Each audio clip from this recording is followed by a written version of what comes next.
Jack and the Pirate School, Part 1. Hello, once upon a time, there was a boy called Jack. He was 7, and Jack had 6 sisters, but no brothers. And they were really, really girly. All day long they'd play with their dolls and with their beauty salon, and twirl around in their pink ballet tutus. Jack thought it was really, really boring. "How about a game of pirates?" Jack used to say every morning when they didn't have to go to school. And sometimes his sisters would agree. But their idea of playing pirates was to sit all the rogues and ruffians and cutthroats around in a circle and serve cups of tea and slices of cake. They didn't want to make people walk the plank or hunt for buried treasure or anything. And Jack just got fed up and so went to play pirates by himself.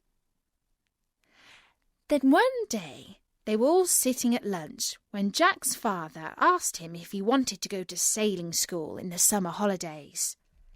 Yeah, said Jack. "That sounds great."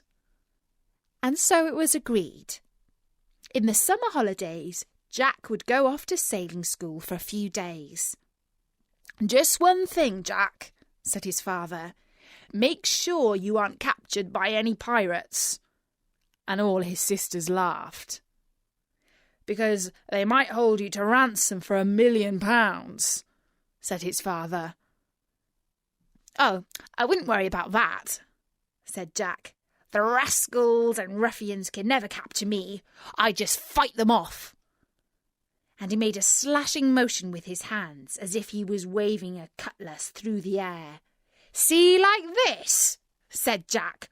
"Boom, baff, biff." And all his sisters rolled their eyes. "That's agreed then," said his father. Jack was so excited. He could hardly wait for the school term to end. All day long he would sit at his desk at school, dreaming of how he was going to be out there on the ocean waves and wondering if there really were any pirates out there. Not that he'd mind if there were. He wasn't frightened of pirates. Finally, the big day arrived. It was the start of the summer holidays. Jack packed his bag very carefully. He had some clothes to wear and some sandwiches to eat, plus some swimming trunks in case he fell into the water, and a cutlass. Because, after all, you never know what kind of ruffians you're going to meet on the high seas. Of course, it was only a toy plastic cutlass. But never mind, thought Jack. Maybe he could just scare them away by waving it around a bit. He'd show 'em. His mum put him on the train and told him to be careful. And as he watched the countryside go by, Jack couldn't wait to see the ocean.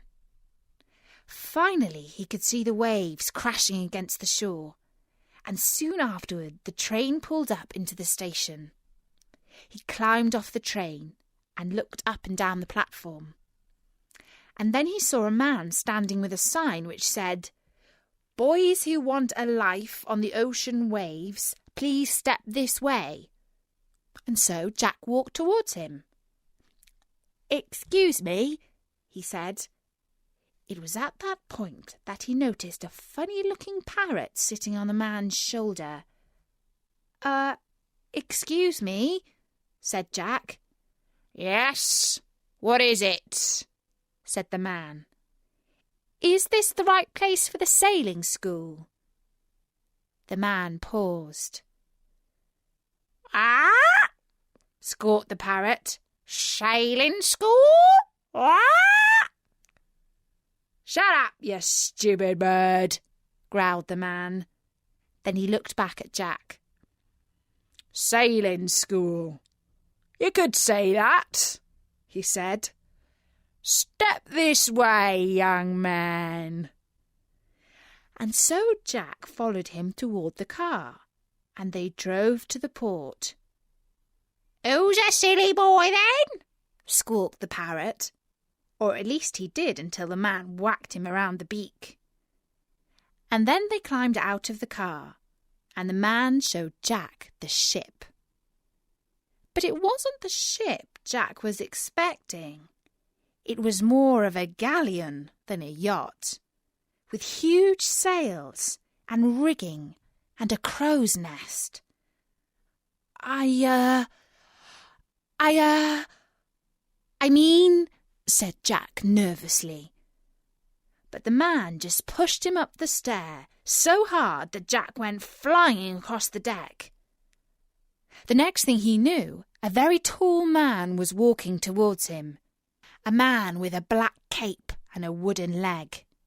He leant straight into Jack's face. "Welcome to the pirate school, young man," he boomed, "where we'll teach you everything you need to know for a life of mayhem and treachery on the high seas. I hope you like excitement, young man, because from now on you're going to have plenty of it." "Excitement is just what I love most of all," said Jack. And then he felt a tiny bit frightened.